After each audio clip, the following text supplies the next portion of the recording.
जी हाँ दोस्तों, सेबी का एक नया सर्कुलर आया है जिससे कि इन्वेस्टर को फ़ायदा होने के चांसेस हैं। सेबी यानी security exchange board of India, जो कि म्यूचुअल फंड और स्टॉक मार्केट को रेगुलेट करती है, उसने एक नया सर्कुलर लेके आया है। अब वो सर्कुलर से ना सिर्फ इन्वेस्टर को बल्कि ब्रोकर्स को भी अच्छा फ़ायदा होने वाला है और सेबी को भी कहीं ना कहीं फ़ायदा होगा। तो ये न्यूज़ क्या है, कैसे ये काम करेगा? फिलहाल ये सर्कुलर है, ये जब फीडबैक लेने के बाद तब जाके इसका एक रेगुलेशन निकल कर आएगा।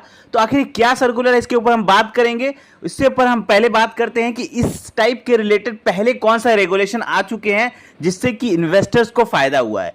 मैं पहले की बात करूंगा, उसके बाद मैं अभी जो फिलहाल सर्कुलर आया है उसके बारे में बात करूंगा। तो पहले मैं पहले सर्कुलर की बात करूँ तो सेबी ने कुछ, आपको याद होगा, सेबी ने थर्ड पार्टी पूल अकाउंट खत्म कर दिया था, जिसके तहत जब भी आपने देखा होगा कि इन्वेस्टर्स जो होते हैं उनके इन्वेस्टर के डायरेक्ट बैंक अकाउंट में जो पैसा है वो पैसा डायरेक्ट आ जा रहा था।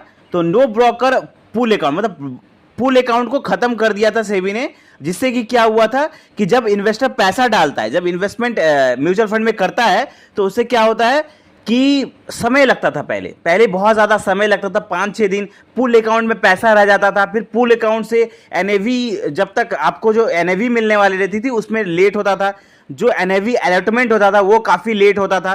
तो उसके कारण सेबी ने ब्रोकर का पूल अकाउंट को ख़त्म किया, जिसके तहत क्या हो गया कि अब कहीं ना कहीं जो एनएवी होती है वो थोड़ी फास्ट होती है, जिसके कारण कहीं ना कहीं इन्वेस्टर को फायदा हुआ। चलिए, दूसरा एक और उन्होंने रेगुलेशन लेकर आए थे सेबी ने कि ब्रोकर अकाउंट में जो पैसा पड़ा होता था, पहले पहले जब कोई स्टॉक मार्केट में ट्रेड करता था तो क्या होता था कि वो अपने बैंक अकाउंट से पहले ब्रोकर के अकाउंट में डालता था पैसा, उसके बाद वहां से वो ट्रेड करता था। ठीक है, अब ट्रेड करने के टाइम पे क्या होता था, कितने सारे लोग ऐसे होते थे कि ट्रेड वो हमेशा तो नहीं करते, कभी कभी वो पैसा डाल के छोड़ देते थे, तो वो पैसा 3 महीना, 4 महीना, 6 महीना, 1 साल तक पड़े रहता था ब्रोकर के अकाउंट में।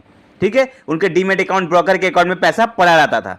कितने बार तो ऐसा होता था, जो लोग इसमें ट्रेडिंग करने के लिए पैसा डालते थे ब्रोकर अकाउंट में, अगर उनकी डेथ हो गई है तो उनके रिलेटिव को पता ही नहीं होता था कि उनके बैंक उन्होंने कहीं पे पैसा डीमेट अकाउंट में कहीं रखा हुआ है। तो जिससे क्या होता था, वो पैसा कहीं ना कहीं जो ब्रोकर होते थे, जैसे कि जो ब्रोकर वहां पे चला रहे हैं वो, उसको उनको फायदा होता था, और वो लोग क्या करते थे, उस पैसा को वर्किंग कैपिटल की तरह यूज करते थे।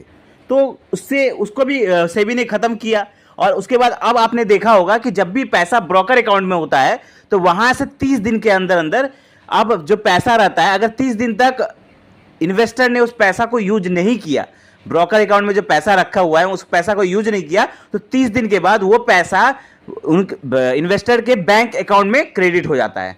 अगर आप लोग भी स्टॉक मार्केट में ट्रेड करते होंगे तो आप लोगों ने भी ये ध्यान दिया होगा कि अगर आप 1 महीना तक लगातार पैसा यूज नहीं कर रहे हैं उस ब्रोकर अकाउंट में, तो आपका जो पैसा है वो आपके बैंक अकाउंट में वापस क्रेडिट हो जाता है। तो ये 2 रेगुलेशन लेकर आए थे सेबी, जिससे कहीं ना कहीं इन्वेस्टर को एक ट्रांसपेरेंसी बनी थी मार्केट में, एक कह सकते हैं आप एक अच्छा यहाँ पर ट्रांसपेरेंसी बनी, जिसके कारण से एक अच्छा माहौल बना। अब ये तीसरा जो सर्कुलेशन आ रहा है ये भी बहुत इंपॉर्टेंट है, और ये सिर्फ इन्वेस्टर के लिए नहीं, ये ब्रोकर के लिए भी एक तरह से अच्छा है। ये क्या सर्कुलेशन है ये हम आपको बता रहे हैं, आपके स्क्रीन पर दिख रहा होगा। अब सेबी के नए सर्कुलर के अनुसार क्या हो सकता है कि अभी फिलहाल ये लागू नहीं हुआ है, लेकिन इस पर राय मांगी जाएगी, इन्वेस्टर से मांगी जाएगी, प्लस ब्रोकर से मांगी जाएगी, उसके बाद ये लागू किया जाएगा। तो क्या है इसमें, है कि सेबी जो चाहती है वो कहती है कि अब सेबी पूल अकाउंट, ब्रोकर का जो पूल अकाउंट होती है जहां पर स्टॉक्स को होल्ड करके रखा जाता है।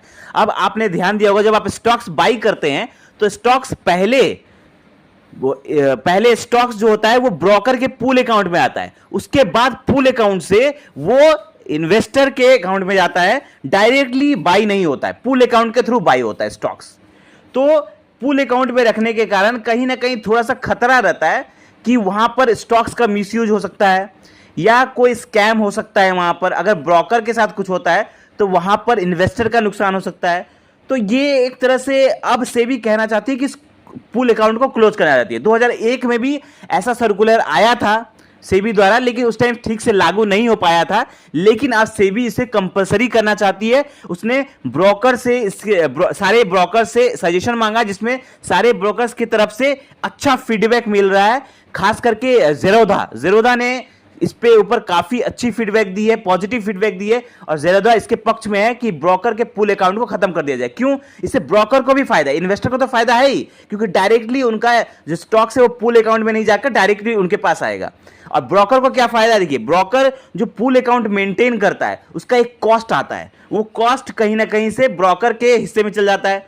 प्लस भले बाद में जाके उस पर कॉस्ट वो इन्वेस्टर से लेती है, लेकिन इसे मेंटेन करने में कुछ या तो खर्च भी आते हैं, प्लस ये एक टेंशन वाला काम है क्योंकि मैनेज करना पड़ता है करोड़ों लोग का यहाँ पर अकाउंट को मैनेज करना पड़ता है, पूल अकाउंट में आप सबका सेटलमेंट करना होता है, तो एक कहीं ना कहीं से दिक्कत होती है। तो इससे ब्रोकर को भी आसानी होगी, इन्वेस्टर को भी आसानी होगी और पूल अकाउंट खत्म होने से एक तो कॉस्ट मेंटेनेंस खत्म होगा, टेंशन वाला काम खत्म होगा और इससे पॉजिटिव रिस्पांस भी मिल रहा है इन्वेस्टर्स। अगर इन्वेस्टर्स ने इसे पॉजिटिव रिस्पांस दिया, अभी फिलहाल ब्रोकर्स ने इसे काफ़ी पॉजिटिव रिस्पांस दिया है और जब इन्वेस्टर ने इसे पॉजिटिव रिस्पांस दिया तो ये सर्कुलर लागू हो जाएगा और यहाँ पर काफ़ी ईजी हो जाएगा स्टॉक्स को बाई करना और यहाँ पर जल्दी से आपके अकाउंट में पूल अकाउंट नहीं होकर डायरेक्टली आएगा। तो आप लोगों को क्या कहना है, क्या ये पूल अकाउंट खत्म होना चाहिए? सेबी का जो नया सर्कुलर आया है क्या ये लागू होना चाहिए या नहीं, ये आप लोग कमेंट में हमें बताएं। और इससे ट्रांसपेरेंसी बढ़ेगी कि नहीं, फुल सिक्योरिटी होगा कि नहीं,